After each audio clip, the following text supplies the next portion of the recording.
Setelah dicek di lapangan ternyata itu adalah bangkai orangutan.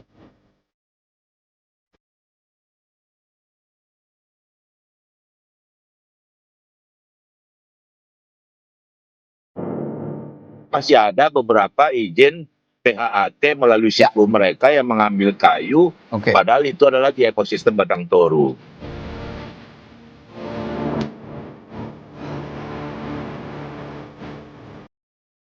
Kalau bisa yang udahlah untuk kedepannya kita saling menjaga kebersamaan lah ya kan, supaya hutan kita nggak rusak.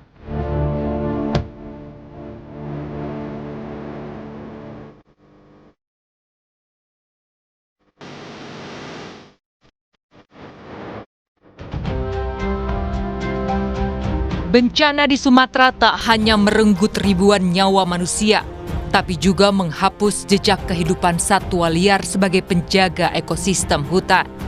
Di tengah puing-puing kayu, lumpur, dan reruntuhan, alam seolah ikut menangis atas kerusakan yang sebagian diciptakan oleh manusia sendiri. Bencana Sumatera menunjukkan kondisi ekologis yang memprihatinkan. Banjir bandang dan longsor yang dipicu oleh hujan ekstrim dan kerusakan hutan telah mengubah wajah alam di sejumlah daerah. Bencana ini pun ikut merenggut ribuan jiwa satwa liar yang juga terdampak parah akibat hilangnya habitat mereka. Dari data per 15 Desember 2025, BNPB merilis jumlah korban jiwa akibat bencana di Sumatera kini menembus 1.022 jiwa, 206 hilang, dan 7.000 jiwa terdampak.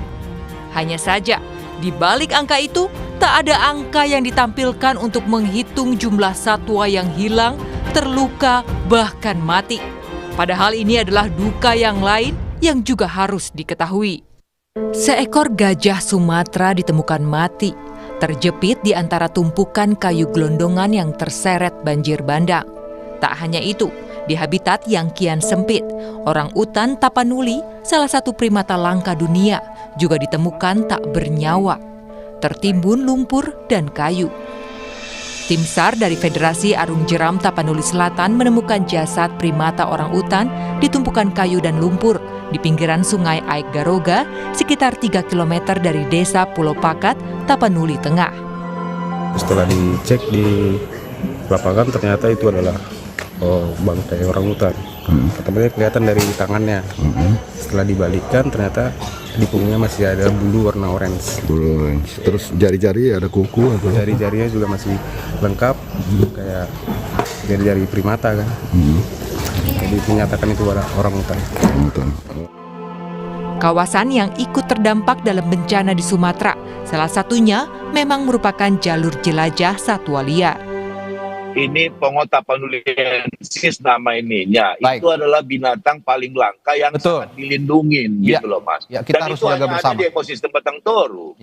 Itulah maka saya sangat concern sebetulnya itu ada di ekosistem Batang Toru namanya. Batang Toru, baik. 2018 yang lalu, saya waktu itu sih masih ketua Komisi 7 dengan ketua Komite 2 DPD RI bersama 3 bupati, Bupati Tapsel, Bupati Taput, Bupati Tapanuli Tengah.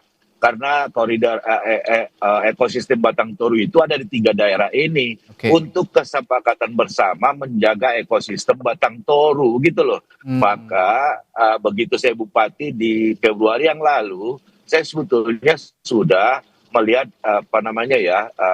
bahkan menyurati di Kementerian Kehutanan untuk menjaga ekosistem Batang Toru ini gitu loh Mas. Tetapi masih ada beberapa izin PHAT melalui siku mereka yang mengambil kayu, padahal itu adalah di ekosistem Batang Toru.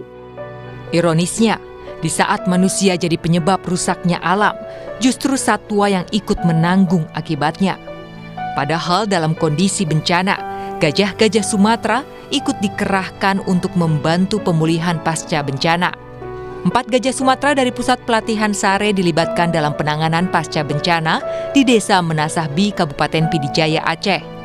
Gajah-gajah tersebut ditugaskan melintasi medan berbahaya di Kecamatan Merah 2 yang tidak terjangkau alat berat. Gajah-gajah ini membantu membersihkan puing dan tumpukan kayu sisa banjir bandang dahsyat 26 November lalu. Pemanfaatan gajah untuk bantuan bencana merupakan praktik yang telah lama dilakukan di Aceh, terutama setelah tsunami dahsyat tahun 2004. Kita perlu melihat ini dalam konteks kedaruratan. Jadi kami melihat bahwa dalam situasi seperti ini, situasi utama situasi darurat ya, segala upaya digunakan untuk membantu mengevakuasi, menyelamatkan masyarakat yang saat ini sedang dalam posisi terdesak, sedang susah, dan kita mencoba melihat dalam perspektif ini. Nah, penggunaan gajah dalam catatan ini, gajah latih ya, ini adalah gajah-gajah yang memang sudah terbiasa berinteraksi dengan manusia, berinteraksi bekerja bersama manusia, bahkan memiliki kedekatan dengan makhluk ya. Ini saya kira dalam situasi ini masih bisa ditolerir.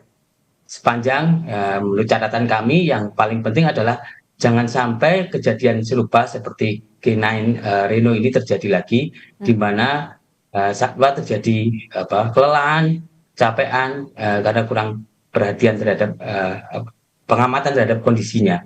Nah, saya kira catatan pentingnya yang perlu kita dorong adalah bagaimana kita memastikan gajah ini tetap bisa membantu, tapi dengan kesejahteraan yang tetap terjaga, terutama terkait dengan kesehatannya, baik fisik maupun mental ya. Memang upaya untuk memonitor kondisi gajah itu menjadi kritikal, apalagi tadi kalau kita lihat gajah memiliki karakter kaki yang unik ya, yang dimana dia punya kandungan lemak yang cukup besar di bagian telapak kakinya itu. Nah, ini juga saya kira kita juga perlu melihat gajah itu sebagai organisme yang adaptif ya, di mana gajah itu juga memiliki kemampuan untuk mensense lingkungannya. Jadi gajah itu tidak seperti mesin yang berjalan apa adanya, maju suruh maju, enggak. Mereka punya kemampuan untuk mendeteksi keberadaan objek-objek yang membahayakan.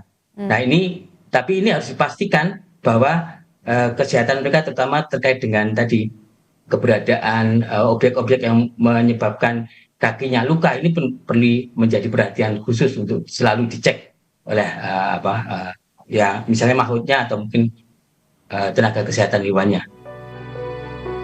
BKSDA Aceh memastikan seluruh gajah dalam kondisi sehat dan mengimbau para perusak hutan untuk melihat kerusakan di Sumatera, kembalikan fungsi hutan seperti yang seharusnya dan jadi rumah bagi satwa-satwa.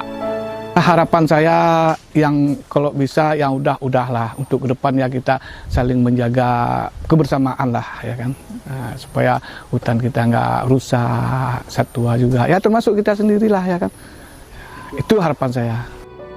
Entah ada berapa banyak satwa liar yang jadi korban dalam bencana di Sumatera, namun untuk mencegah jumlahnya terus bertambah, sukarelawan Animal Rescue mencari hewan-hewan liar di tengah puing-puing rumah yang hancur akibat banjir bandang di Kecamatan Palembayan, Kabupaten Agam, Sumatera Barat. Relawan Animal Rescue dari Center of Orang Utan Protection menyusuri lokasi terdampak mencari hewan yang bisa ditolong.